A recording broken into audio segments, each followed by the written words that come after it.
Dear students, I, Mr. Vishal Shah, Assistant Professor, Krishna Institute of Pharmacy, Karad, once again welcome you all to the practical session of Pharmaceutical Organic Chemistry 2. In this video, we are going to see how to carry out the synthesis of dibenzyl acetone from benzaldehyde. Here we are going to use Claisen-Smith reaction. Previously also we have covered few practicals. If you are coming first time to this my YouTube channel, then you can watch my previous videos also related to the theory as well as the practicals. If you like the content of this channel, then you can share with your friends and subscribe my channel. Thank you. So let's begin with our today's practical. This practical is covered into two parts. Initially, we will see the theoretical background behind the synthesis of dibenzyl acetone, where we will see chemical reaction, mechanism as well as the procedure, and later I will show you how to perform this practical if you were present in the lab with the help of the virtual lab. So let's begin with our today's session. First, we will see the chemical reaction involved in the synthesis of dibenzyl acetone. Here you can see we know we are going to carry out the synthesis of dibenzyl acetone from benzaldehyde, where 2 moles of benzaldehyde will react with the acetone, which leads into the formation of dibenzyl acetone. So initially 1 mole of acetone will react with the aldehydic carbonyl functional group that is present in the benzaldehyde, which leads into the formation of benzyl acetone. This benzyl acetone further reacts with the 2nd mole of benzaldehyde to form the dibenzyl acetone. In this way, 2 aromatic rings are attached to the acetone molecule and togetherly they form the structure which is known as the dibenzyl acetone. Now, the reaction of aldehyde with a ketone using sodium hydroxide as a base is the example of mixed aldol condensation reaction, which is known as the Claisen-Smith reaction. Dibenzyl acetone here is readily prepared by the condensation of acetone with 2 moles of benzaldehyde. The aldehydic carbonyl is more reactive as compared to the ketone. Means this carbonyl functional group that is present in the benzaldehyde is more reactive as compared to the carbonyl functional group that is present in the ketone. Therefore, it rapidly reacts with the anion of the ketone to give the beta hydroxy ketone. This beta hydroxy ketone, which is formed, this undergoes base catalyzed dehydration. Depending on the relative quantities of the reactants, the reaction can give either mono or di substituted benzyl acetone. So in this way we can carry out the synthesis of dibenzyl acetone. In detail we will see the mechanism how the synthesis of dibenzyl acetone is carried out. Now, as I said, this particular ketone, which is having a carbonyl group, this is less reactive. So base that is present in our reaction mixture, it will abstract one proton from the one of the alkyl group, which leads into the formation of this enolate. This enolate will attack, that is the anion that is formed on which this particular benzaldehyde carbonyl functional group attack, which leads into the formation of the alkoxide. This alkoxide, on losing water, it will be converted into the hydroxy ketone. As I said, there will be formation of first beta hydroxy ketone will takes place. Again, this beta hydroxy ketone, if you see over here, there is a presence of 2 hydrogen atoms still they are present. So another molecule of base will abstract one proton from this particular carbon atom, and again there will be formation of this anion will takes place, and this anion on rearrangement or losing a water molecule, it will be converted into the benzyl acetone enone. And further here you can see 1 mole of benzaldehyde is reacted with the 1 mole of acetone. Further you can see here there is another CH3 group, that is the second alkyl group that is present in the acetone, which will undergo similar steps, that is the formation, the abstraction of proton, then enolate formation, alkoxide formation. So all these 1 to 5 steps are repeated, which leads into the formation of dibenzyl acetone. So this is the mechanism involved in the synthesis of dibenzyl acetone, which is known as the Claisen-Smith reaction, which is also known as the mixed aldol condensation reaction. After this, we will see what is the procedure behind the synthesis of this dibenzyl acetone. Now I request you can write down this particular procedure so that you can understand how we are going to perform this practical, and you can also understand when actually we are going to perform this particular practical virtually. Now first point, place 5.0 gram of sodium hydroxide pellets in a conical flask. Add 50 ml of water and 40 ml of ethanol to this. Cool the flask in ice cold water. Add 5 ml of benzaldehyde and 2 ml of acetone into the swirling of the contents. Means we have to mix these contents vigorously, shake frequently, and maintain the temperature at 20 to 25 degrees Celsius for 15 minutes by immersion of the flask in ice cold water. Filter off the precipitated dibenzyl acetone at the pump. Wash with cold water to eliminate the alkali. Recrystallize from hot rectified spirit and submit your, check the melting point and submit your product. The yield of pure dibenzyl acetone is about 4.4 gram. Means if we take 5 ml of benzaldehyde, then maximum you can get the 4.4 gram of yield of the dibenzyl acetone. So this is the procedure that is involved in the synthesis of dibenzyl acetone.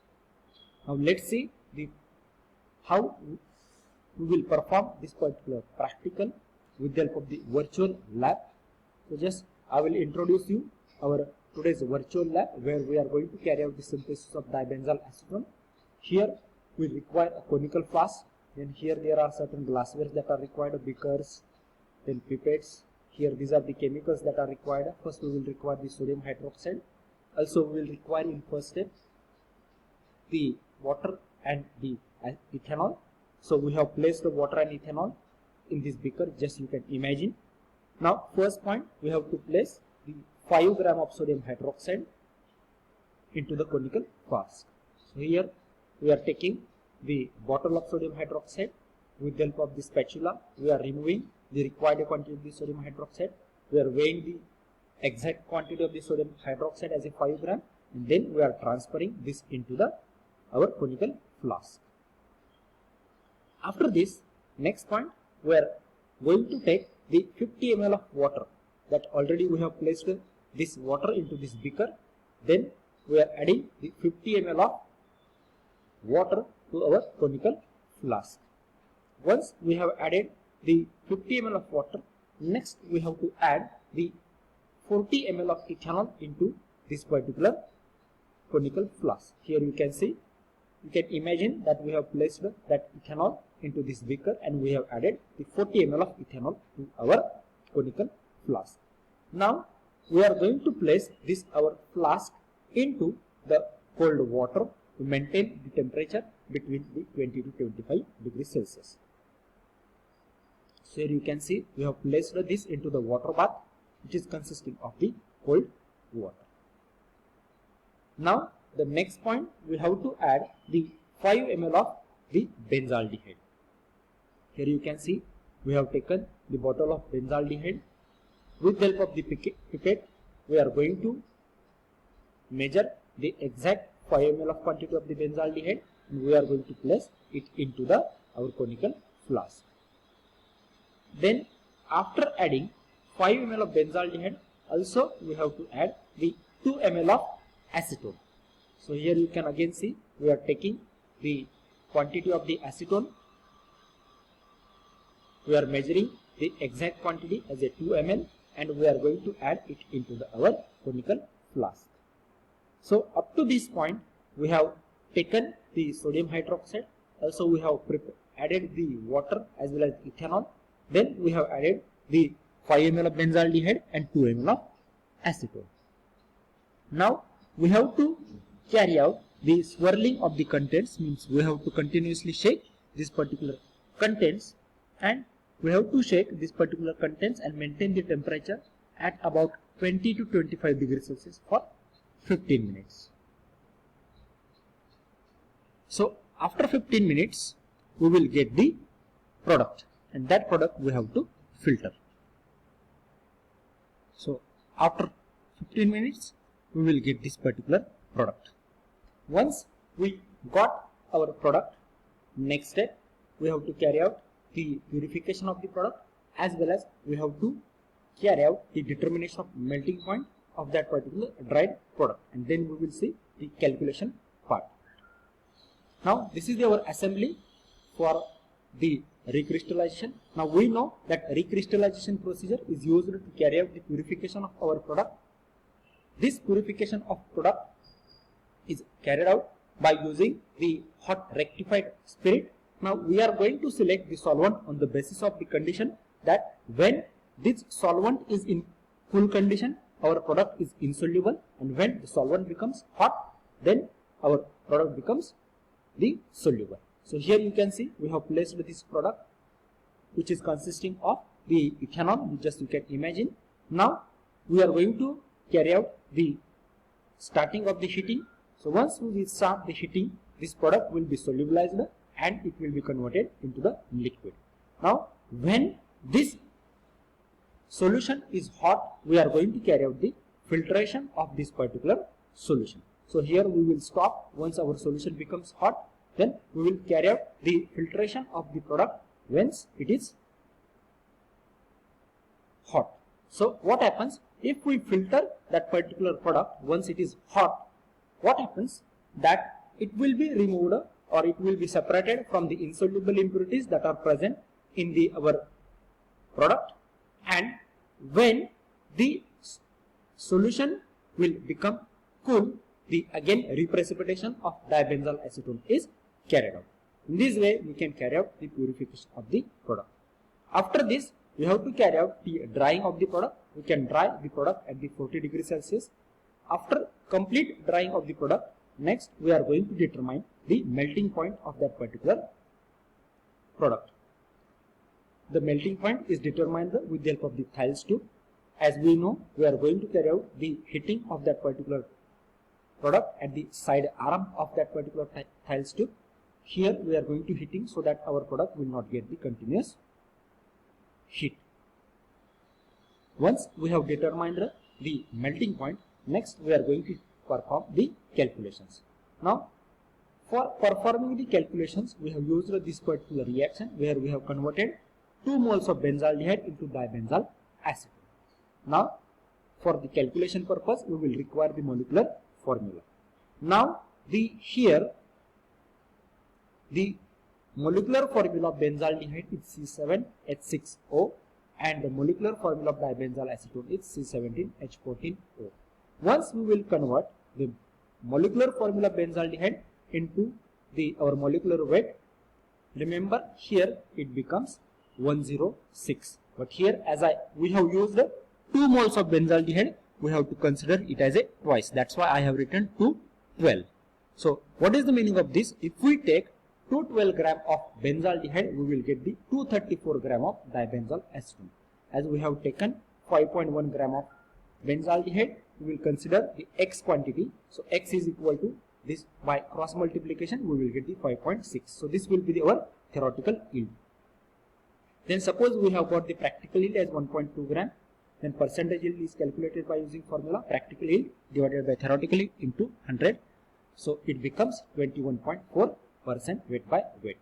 So result can be tabulated in the form of theoretical yield is equal to 5.6 gram, practical yield 1.2 gram, percentage yield 21.4% weight by weight, and melting point suppose we have got the 110%. So here in this way we can perform the synthesis of dibenzyl acetone by using benzaldehyde. So if you like the content of this particular video, you can subscribe to my YouTube channel and you can share with your friends. Thank you very much.